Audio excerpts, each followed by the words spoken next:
welcome. Thank you for coming to this session. I submitted it as a case study called 6 Years of Decoupled Drupal. And my name is John Snow. That really is my name. So I get this feedback a lot, and I'm often reminded I know nothing when exploring new technologies, as I was last week, diving into our Apollo server implementation. But I'm just a little about me. I'm primarily a back-end developer, and I live near Salt Lake City, Utah, and it's my first time here coming to Decoupled Days. I work for an agency called Mirum. We're a global digital agency, and we have over 40 office locations in 25 countries. And Drupal is one of the tools we enjoy using to make things, and particularly decoupled Drupal is something we've explored and enjoyed working with.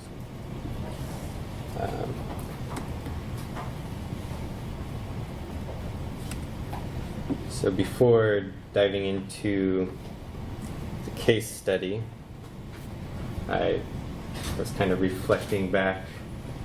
Come on in, yeah. This room was hard to find, so I have some stragglers. So yeah, as I was saying, I really began Drupal development in 2008 as a student who got involved with the Google Summer of Code program. And for those that don't know, Google Summer of Code is this program that Google puts on every summer for students, and it's basically sponsored work for open source projects. Google will pay students to work on community-defined projects, so the community proposes the project, and community members sign up to mentor students, and Google provides a bit of funding for the project and for the student. So it's an excellent program. And the project that I signed up for, this was again way back in 2008, was called the EMBED widgets project. And this was, just to refresh your memory, this was the time of transitioning from Drupal 5 to Drupal 6, because Drupal 6 was fairly new. And I was also fairly new to Drupal. This was my first foray into some real development work. And the idea behind the EMBED widgets project was to allow Drupal, or like pieces of Drupal, to be embedded in other websites. This was an idea that was gaining popularity, mostly due to things like embeddable YouTube videos, or like a Twitter widget you embed on your blog. And so widgets often appeared to be like an independent application, like a small piece of a site that worked outside the context of the main site.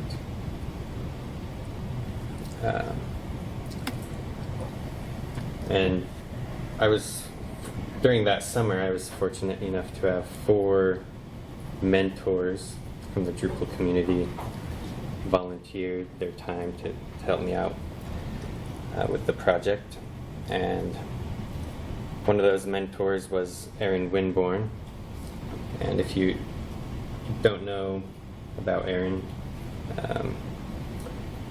his story was that he had been a long time Drupal contributor, and unfortunately lost his battle with ALS back in 2015. And the Drupal Association Community Working Group actually created an award that is given out annually to basically outstanding members of the Drupal community who show kindness and support to others. And so Aaron was very enthusiastic about my summer project, and that's probably why he was so well loved by the community, is just this enthusiasm and support he had for everyone. And he had an interesting take on my project, and he actually blogged about it even when I was early on in creating the project. And when he blogged about it, he said that the embed widgets module will break your site into a million pieces, and that this would somehow change the world of Drupal, which was kind of, I guess, flattering and surprising at the time that he had such high hopes for this little module I was creating. And this was a comment we posted on my project page. Oh, by the way, I'm going to write about this in my new book called Drupal Multimedia, which he authored, and it was released that year as well.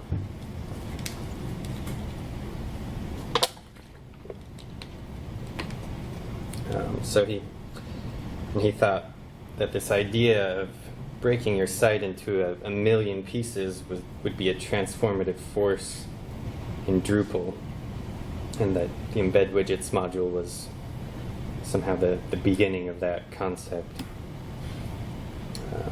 So this is what he said in his book. And I believe that as embed widgets module matures, it will transform how Drupal integrates with the rest of the internet. And a site that is able to fragment into a million pieces and yet still maintain its identity will be a site that thrives in the multifaceted demands and marvels of the new internet.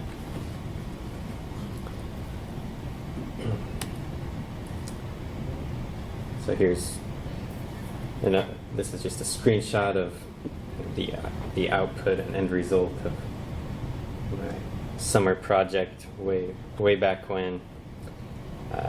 This is just a Drupal widget that could contain a Drupal block, a Drupal view, and a Drupal node.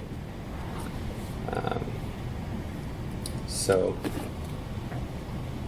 looking back on this, I think this was more like pseudo-decoupled Drupal.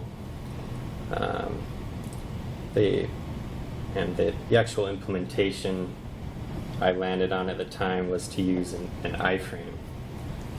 That was just kind of the lowest common denominator. At the time, it was actually even before ES5. It was the land of ES3 and jQuery, and Aaron and myself also talked about the idea of coming up with a pure JavaScript widget that could be embedded, and it ended up being just beyond the scope of what I could achieve that summer. And it turns out that that's actually a really difficult problem, and it's why I mention this story, not just to reminisce, but it's still a hard problem in decoupled Drupal. Creating a general purpose independent application that can render any Drupal content. So yeah, way back in 2008, I had uncovered this difficult problem that is really a trade-off between flexibility and stability, or a customizable application versus one that is predictable. So we'll come back to this as we get into more discussion about decoupled Drupal. So yeah, as I said, I submitted this session as a case study, and now that decoupled Drupal has been around and matured for several years, I wanted to submit this as really a look at early adoption and the benefits of that as you implement new approaches to Drupal, and also the longevity and evolution of decoupled Drupal projects. So, what's the life cycle of Drupal project that has been decoupled for, in our case, 6 years, and what are some of the challenges and learnings that we've come across? So, at Mirum, our earliest decoupled work began in 2013, at least what you would call like modern decoupled Drupal, with a JavaScript framework and an API and CMS backend.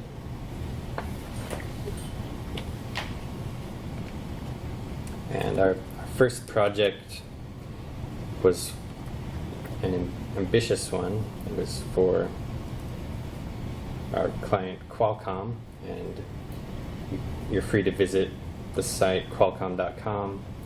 It's still a decoupled Drupal site, so if you want to browse around and click around and just look at design and the interactivity that is there, that you're free to do that. But just some background, like most Drupal development teams, we had worked with Drupal 6, Drupal 7, and for this particular project that we were planning our first decoupled implementation, it had been a Drupal 6 site that upgraded to Drupal 7, and it was a multilingual site across 13 domains and 22 locales. And another thing that was interesting about this project was it had I would call it a back-end driven user interface. So it was like a custom built tool that allowed editors to build complex pages similar to what you might see with the paragraphs Drupal module today. So we had worked on a lot of projects like these, like any other Drupal team, where you might have a legacy CMS that you upgrade or update and migrate to a Drupal implementation. You write custom modules, your templates, your styling, and any JavaScript needed on the front end as well. And then at upgrade time, it's one big monolithic upgrade. You maybe need to update to the latest version of, update your JavaScript to work with the latest version of jQuery.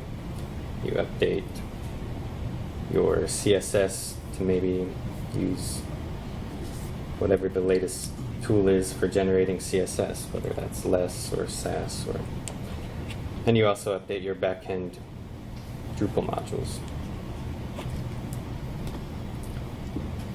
And so you're dealing with really these incoming change requests all at once, all while doing a monolithic upgrade. And we began looking at decoupled Drupal as really a way out of this cycle, and also because of some of the things we were being asked to do. But just some context. In the spring of 2013, AngularJS 1.0.5, the early release candidate for Ember 1.0, and Backbone.js had just released the 1.0 release. So these tools were mature enough to do things with stable releases.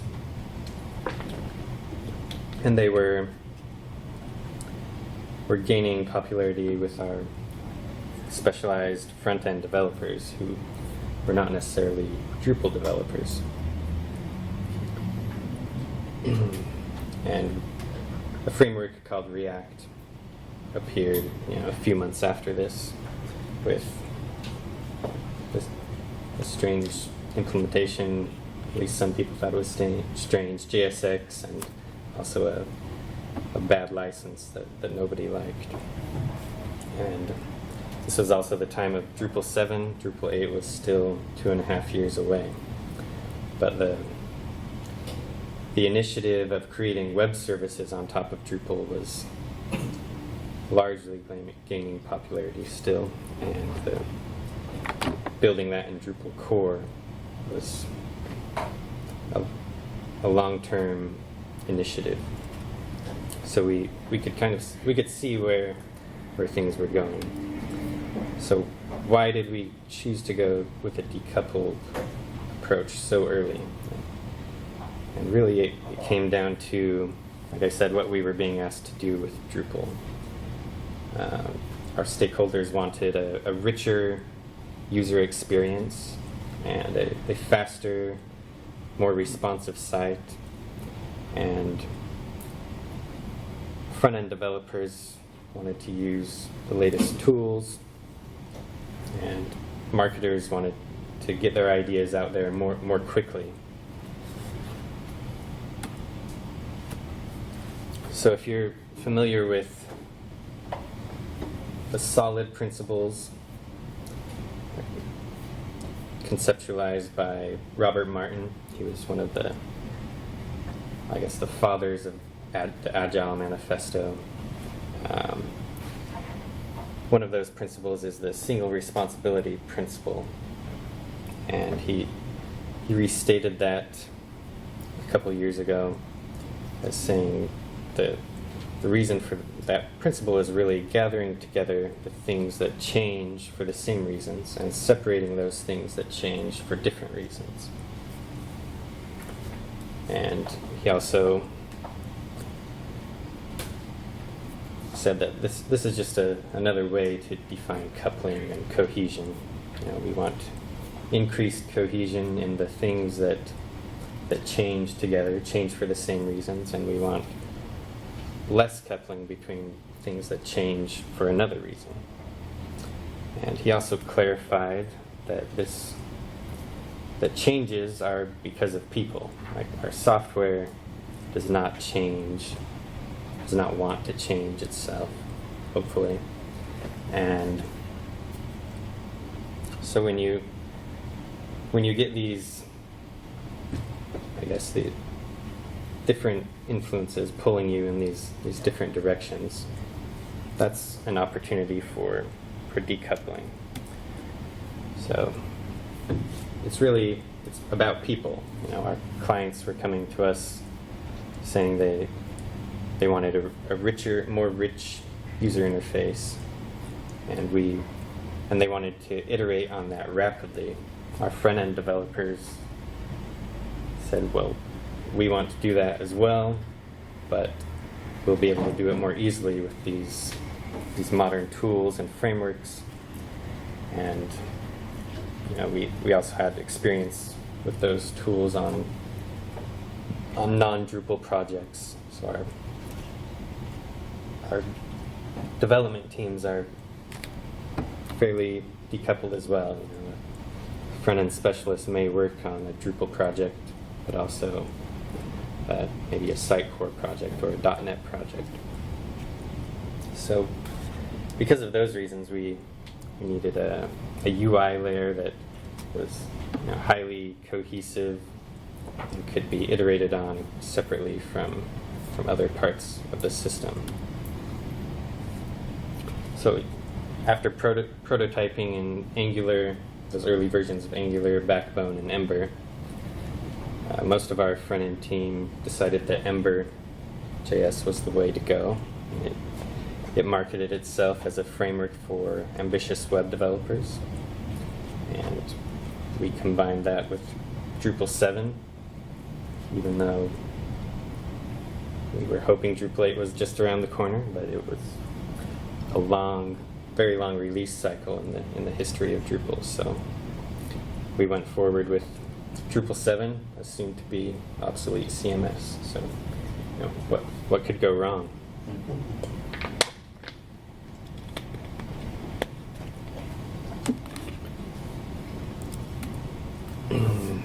So the initial implementation we landed on was for Drupal to handle the initial page render with just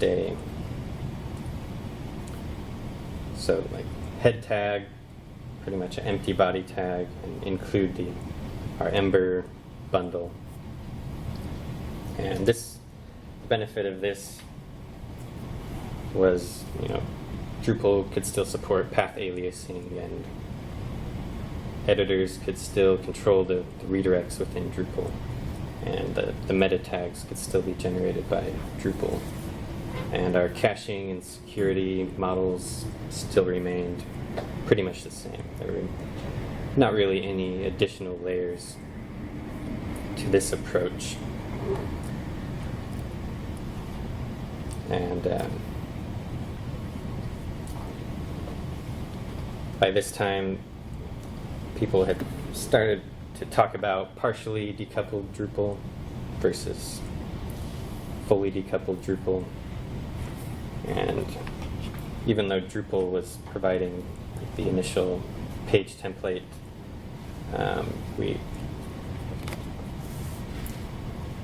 we were creating such a rich front end that everything was handled by the front end application, and so to avoid a flash of content, this was really not what you would really call a partially decoupled solution. Everything on the front end was rendered inside that empty body tag that Drupal provided. So after that, we said we need a Drupal 7 API. The front end has to fetch data from somewhere. And we didn't really have a model for what that should look like.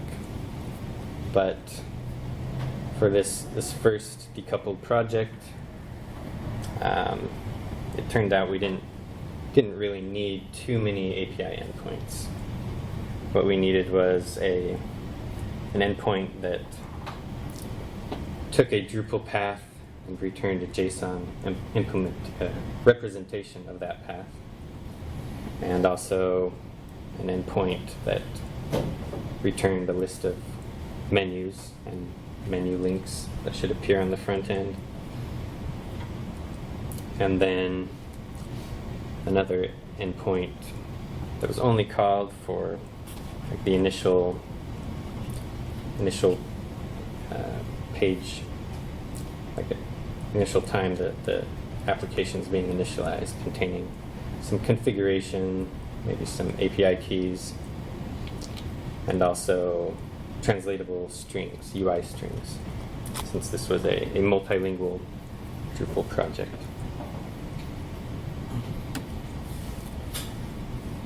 So our endpoint for converting a path Drupal page to JSON looked something like this. It could accept a node alias or a Drupal system path, any custom hook menu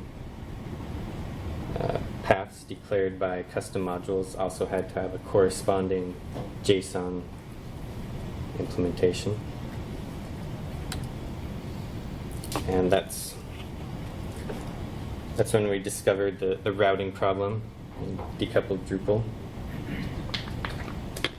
which has been known as a fairly difficult problem that decoupled projects have to solve. Basically, the problem you're solving is what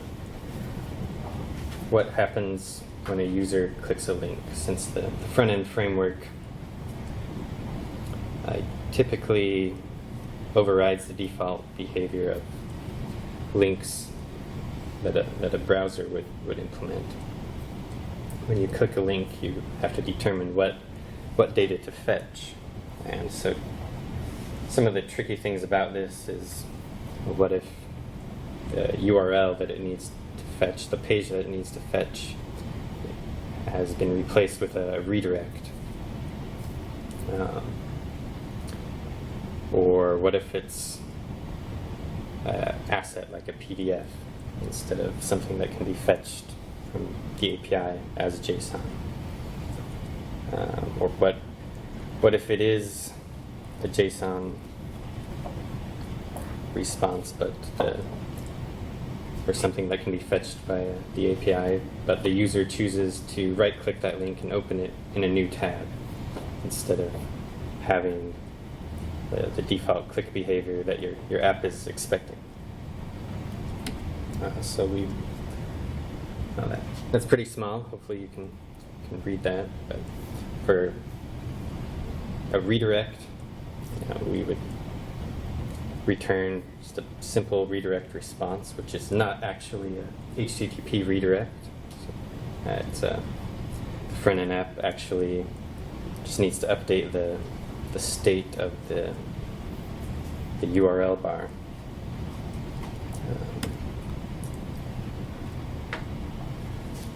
Another thing we ran into were things like SEO concerns and what do we put into a search index if like our own search index, such as Solar, if the content is being rendered by the front end.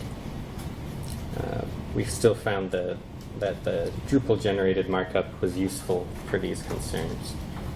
So we just used simple Drupal templates. If we needed to push something into a search index, we would render that page as HTML and push it into the index. And our initial implementation also put that content into the NoScript tag. There were some concerns about that, but it was the best interim solution we could come up with. And initially, like the SEO voodoo magic team said that actually increased their metrics. So it was kind of a win, a surprising win.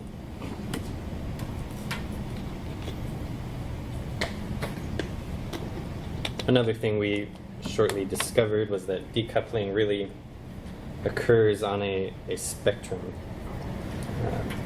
The rubric of partially decoupled versus fully decoupled is useful when you get started, but once you start trying to solve specific problems, you start to make trade-offs. And two of those areas where we discovered it was okay for Drupal to render markup were with WYSIWYG content. Editors generating HTML will just return that HTML via the API. And also web forms. We didn't want to have to normalize the representation of a Drupal web form into JSON, so we just returned those as markup as well. And this comes back to the flexibility versus stability problem that we saw, and also the theme of changes coming from people, right? With these two examples, we found that the WYSIWYG feature was something that had frequently had changes requested by stakeholders, or developers wanted it to work better, right? Anyone ever been frustrated by a WYSIWYG implementation? And you may know what I'm talking about. Whereas web forms, that's been quite stable for us over time. So WYSIWYG, something that's flexible or allows editors flexibility, and also has people requesting changes, whereas web forms, not many changes requested to it, and so that's a trade-off that we've been able to sustain. Like I said, the translation and configuration came over the API. This is just an example of how we did decoupled user interface strings that were translatable. We typically see, there's not a large number of strings, maybe in the range of dozens. So it's manageable to just have these returned as just a list of strings to the front end. They can be returned once, and they can replace any variables with tokens while still being able to translate them on the back end. So our Ember learnings were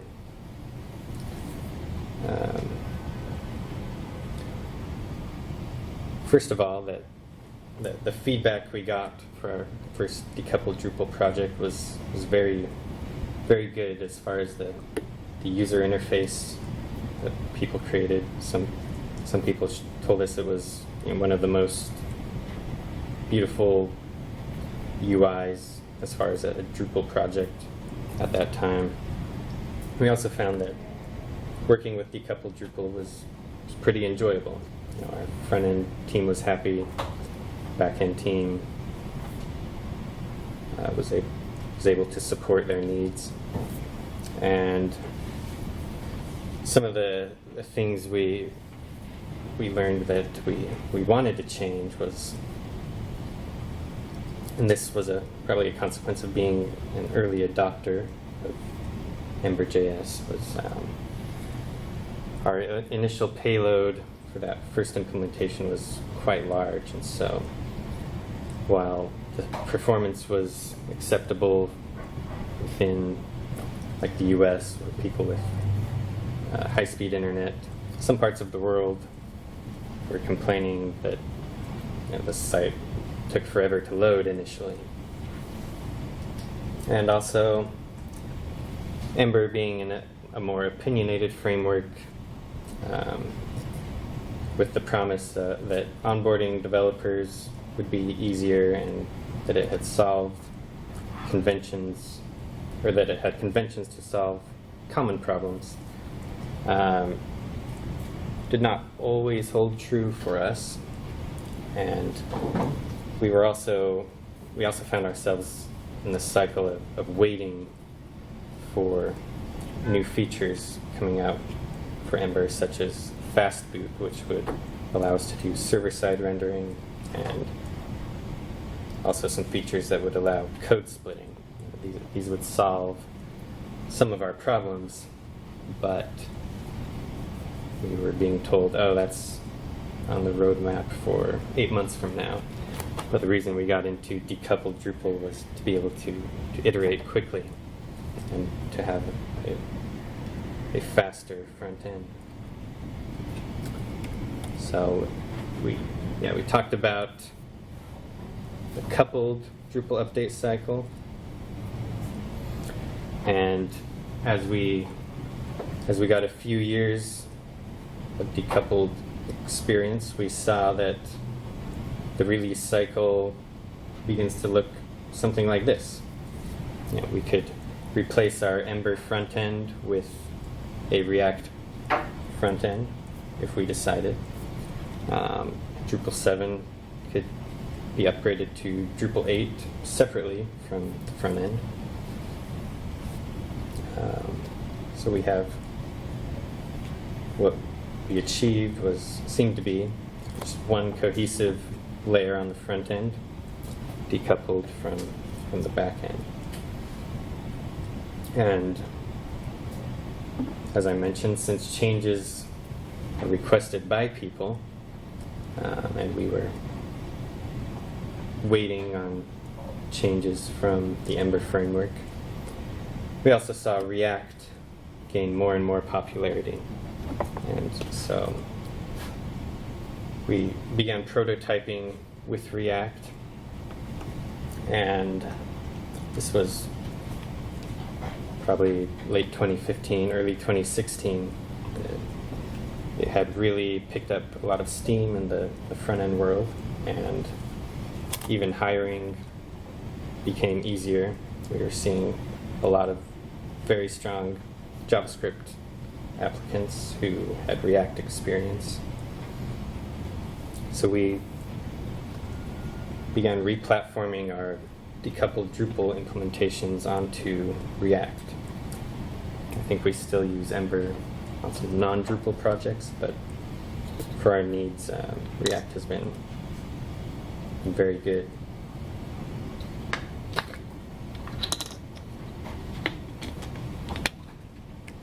So React is, if you're not familiar with it, it's very small. It's a library, not a framework, whereas Ember is a larger framework that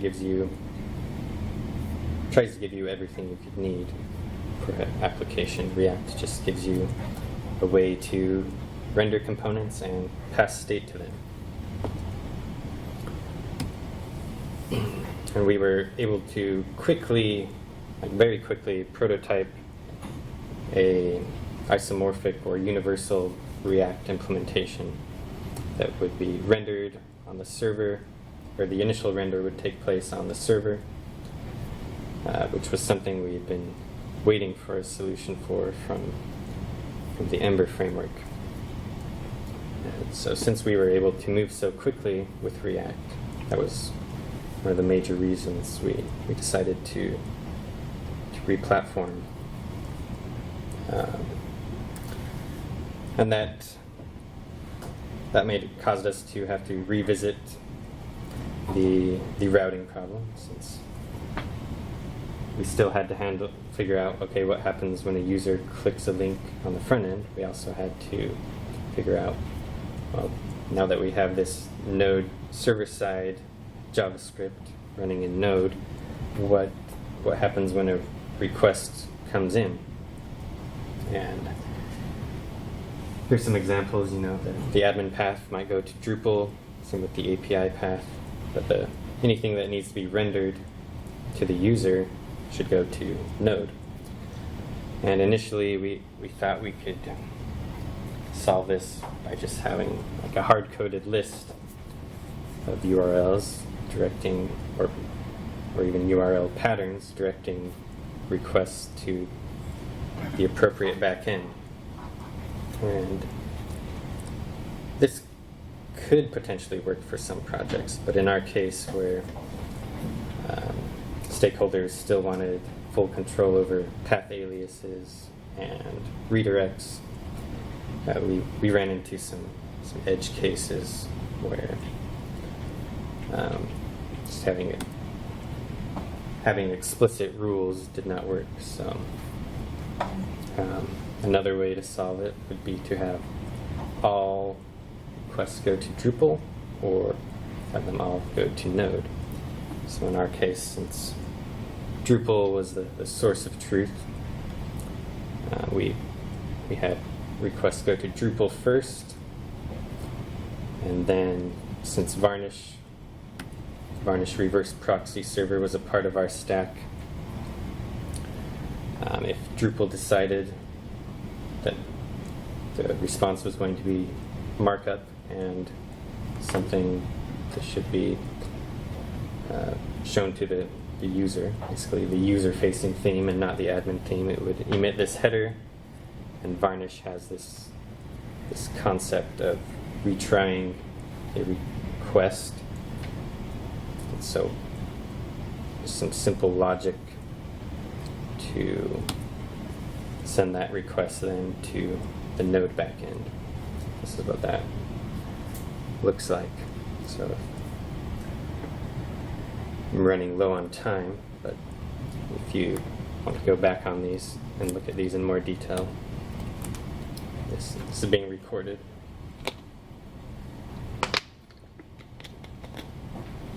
So the results of our,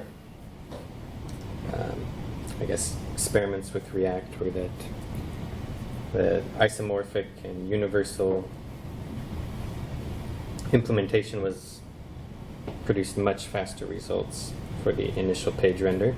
So that solved one of our initial problems. And also we were able to iterate more quickly because front-end developers could pick and choose what other libraries they wanted to combine with React. Let's see, another way we found to decouple our systems over time is to have a design system, and for this we use STORYBOOK, and this provides a component library of reusable UI elements. And so again, the reason you may want this is because changes come from people, and a design system that can be tested in isolation and receive feedback from designers and stakeholders and developers is something where changes can happen in isolation. So this also gets back to the idea of what we started with, breaking your site into a million pieces. Maybe widgets were not actually the future of the web, but we've seen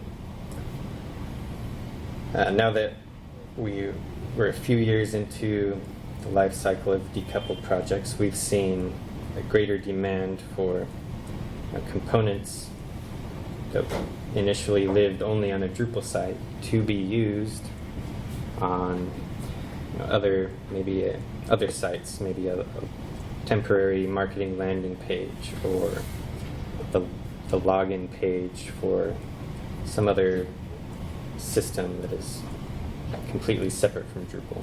It allows a brand to have completely reusable UI and design elements.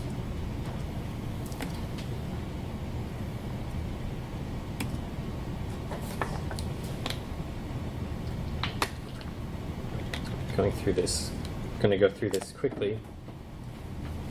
But the other thing I mentioned at the beginning was the problem of trying to solve the problem of flexibility versus stability. And one thing that we've managed to solve is having content authors be able to populate a page with any number of components that can be nested inside one another. And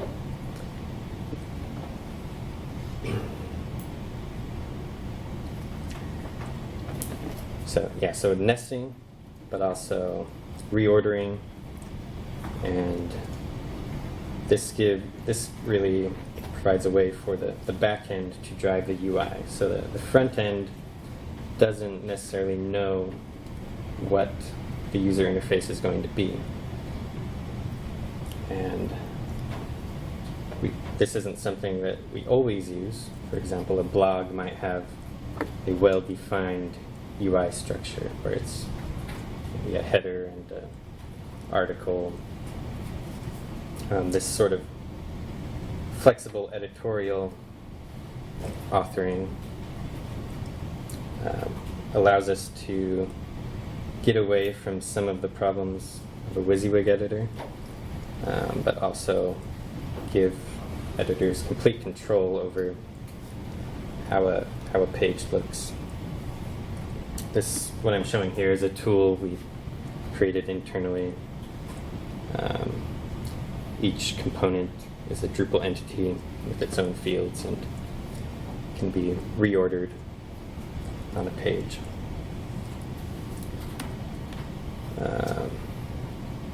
Yeah, so in the case of WYSIWYG,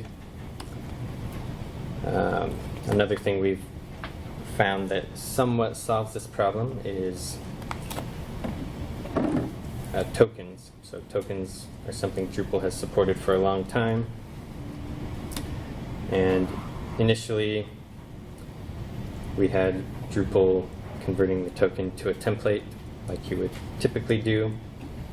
The problem with that is now we had a Drupal template and a front-end template for rendering, in this example, a video component. And the way we solved this was similar to the idea of the front end not knowing what it's going to render and instead rendering a list of components. We were able to come up with a system that, instead of parsing the token and converting it to a template, it's converted to instead a structured JSON object. So in this example, we have an array where the first item is still markup, and that's okay. And the next item would be a video component, and the last item would be more markup. The future of this might be modern WYSIWYG editors like CK Editor or Quill. I've seen some discussions about putting CK Editor 5 in Drupal 9, and the reason these may provide a solution to this issue that continues to be a hard problem is that they support complex data structures within the WYSIWYG editor. And so here's some examples actually from the Quill documentation. These are just text elements, but they could be potentially converted and normalized into structured data to be passed to the front end. Some further reading on that. The Drupal core and also the CK Editor blog. Alright, last thing we've learned, and I'm out of time, but I'll just mention this quickly. Another way to decouple our development over the long term. Recently, I guess within the last year, we've started implementing GRAPHQL after talking about it for some time before that. GRAPHQL, once again, when changes, they come from people, and we have to respond to those changes. So it's been added an additional layer where we can collaborate, with people and discuss the changes that need to occur.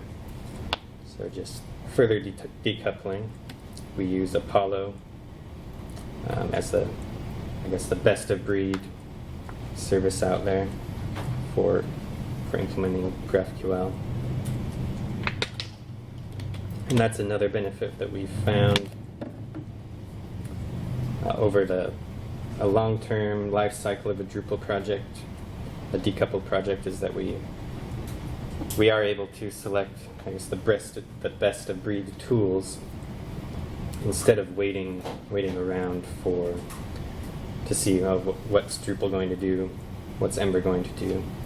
We can swap things in and out. I mentioned some of the benefits of GRAPHQL, but basically it's a way provides a place for your schema to be built incrementally based on the demands of the front end, and also allows formal deprecation and your schema to evolve smoothly over time. In conclusion, we've found that decoupled Drupal is a viable long-term solution, and it actually provides many benefits in the long term. It allows our projects to evolve to meet demands, and once again, these demands come from people, whether it's stakeholders or yourself, where you want to improve things, or the larger demands of the development ecosystem. Interchangeability of layers and services. It's improved the way we work, and even though we run into hard problems, and some of these things are still hard problems today, may not be solved in Drupal for many years, maybe Drupal 9, maybe 10, we're able to find reasonable solutions to these hard problems. That's the end. So, thank you. Questions? Yeah, any questions? Well, you had said initially, like the Ember, you had a heavy page load at the front. When you moved that over, how much of an improvement did you see with that?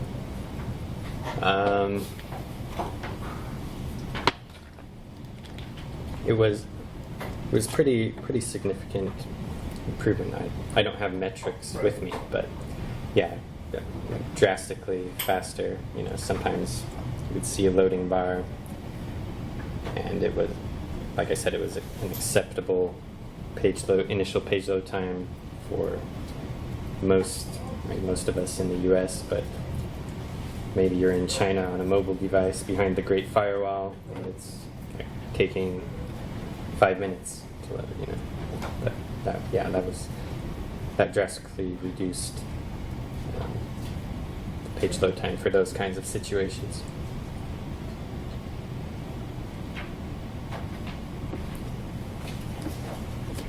All right, thank you.